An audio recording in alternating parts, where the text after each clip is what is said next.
Joe Torres is on the scene. Joe, we have not heard from you for a while. Be honest, your wife called in, told her over there you were okay. Where are you, and what do you see? You don't want one? Joe, you're on. Joe, you're on. Hi, everyone. I don't know where to begin. My photographer, Glenn Mayrose, and I are safe. We're okay back at St. Vincent's. Let's just tell you what we went through. At the time that the first collapse occurred, we were 2 blocks away, as close as police were going to allow us to get. Talking to fellow police officers, FBI agents, etc., when all of a sudden we heard a rumble. We were just about underneath the World Trade Towers, and I think our first impression was that it was a subway. We thought it was a subway, and that if this was a terrorist attack, that they had attacked, obviously, the World Trade Center up high, and that something was going to happen down low. It felt like an earthquake. We hear this rumbling beneath our feet. We have no idea what it is. Someone says subway, and all of us put it together. We say the attack is now perhaps the subway underneath us.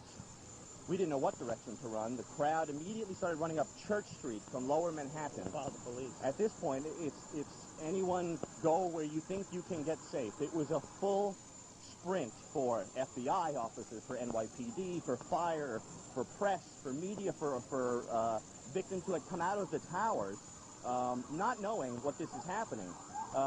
We ran 5-6 blocks, and the smoke at this point, this is where it's like out of a movie, because we turn around over our shoulders, and the smoke at this point is coming closer and closer to us, and we don't know what's in the smoke, where the smoke has come from, and we have no idea at this point that the top of one of the towers is no longer there. We're still under the impression that this was perhaps a subway, and that as we were running, the street below us was going to shake and come out from under our feet.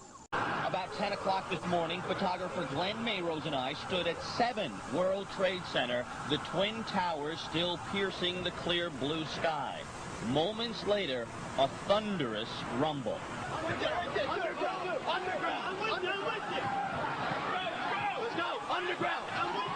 We started running north on Church Street alongside police officers, FBI agents, emergency workers. We thought the ground below was about to explode. It seems now the sound we heard were the floors of the South Tower collapsing as the skyscraper tumbled to the ground. The expanding cloud of smoke and debris chasing us up the street.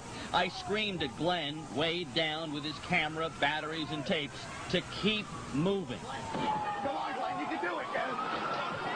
5-6 blocks later, we stopped, our hearts racing, people crying, others gasping for air. As we caught our breath, Kevin McNeil explained to us how he got off the 85th floor. Felt like a bomb went off. Smoke, everything was flying. We just had a hard time finding a way out. We found it, down we came. Still on Church Street, thinking we were safe, we did an interview with a Port Authority engineer who worked on the 72nd floor of #1 World Trade Center. We never finished the interview. It's a very strong building, as you remember from the blast the last time. So, What does it take as an engineer to do this?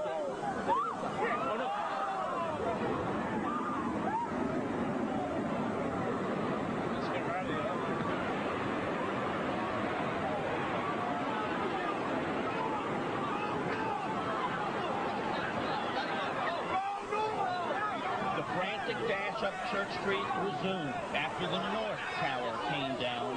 When the horror would end, we had no idea. I would like you to describe one more time what it felt like when that tower collapsed. What did it feel like to you on the ground there?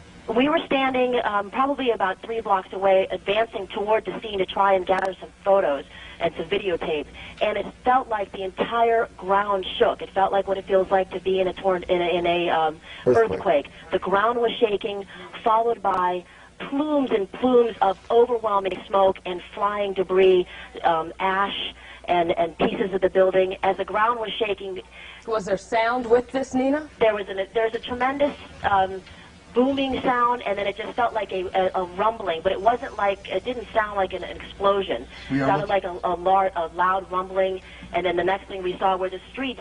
The way the streets looked was just overcome by smoke, just plumes and plumes of smoke, like a bomb had gone off, coming up the street as people were racing to get in front of these clouds of smoke and not doing too good of a job. They were soon obliterated by the smoke, and then we could see them running out. But it advanced probably within seconds of 5-block radius. But that we understand that 767 out of Pittsburgh has been hijacked. Let's refocus our attention, if we can, on the situation here in New York City. Lou Young joining us on the phone. Lou?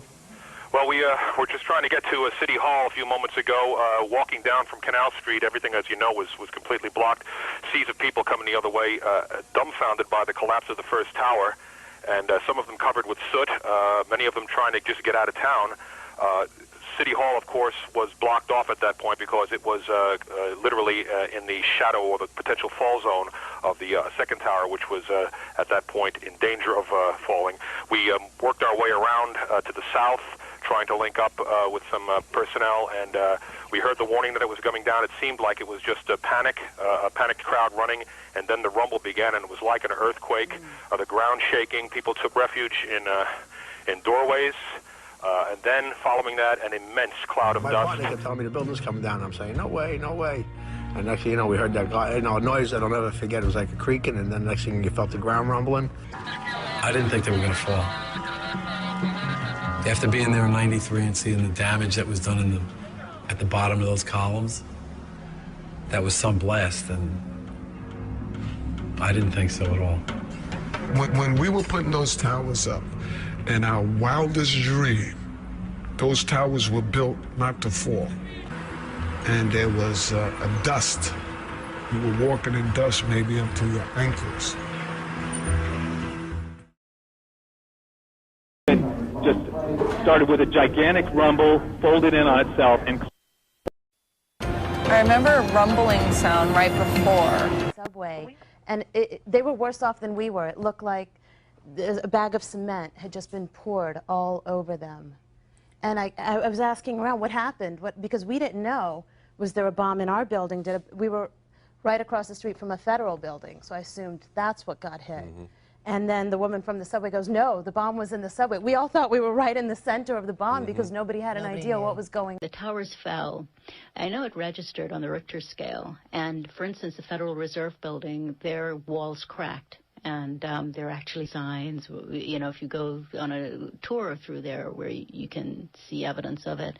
Well, the building I lived in was a landmark building, very old, Revolutionary War era, and it cracked as well. You know how close we were just to being killed? To Tammy Michaels, who used to live in California, it first felt like an earthquake. Only about 100 yards separated the Twin Towers. I was standing next to One World Trade Center, and then all of a sudden I heard rumbling, and we all started running away from it. The glass like blew out and threw me onto the sidewalk, and I couldn't see for like 20 seconds. Saw a lot of smoke, and when the building went down, we actually felt our building rumble.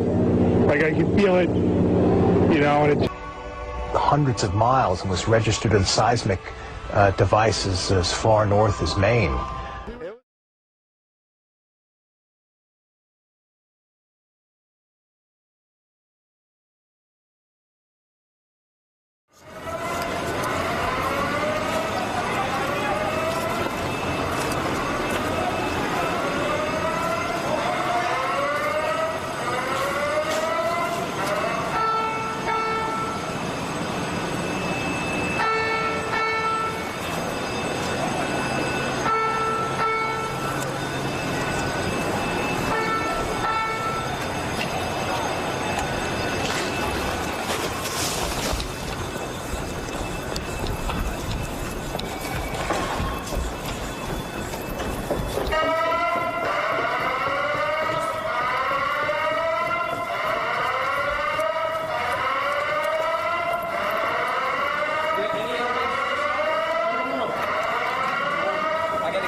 Stay on that. On the last one.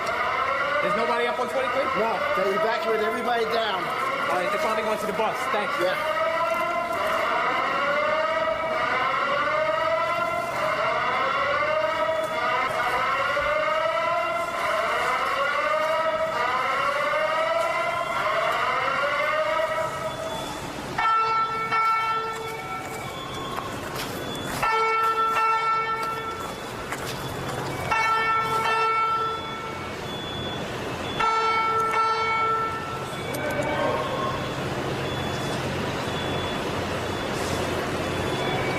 What happened?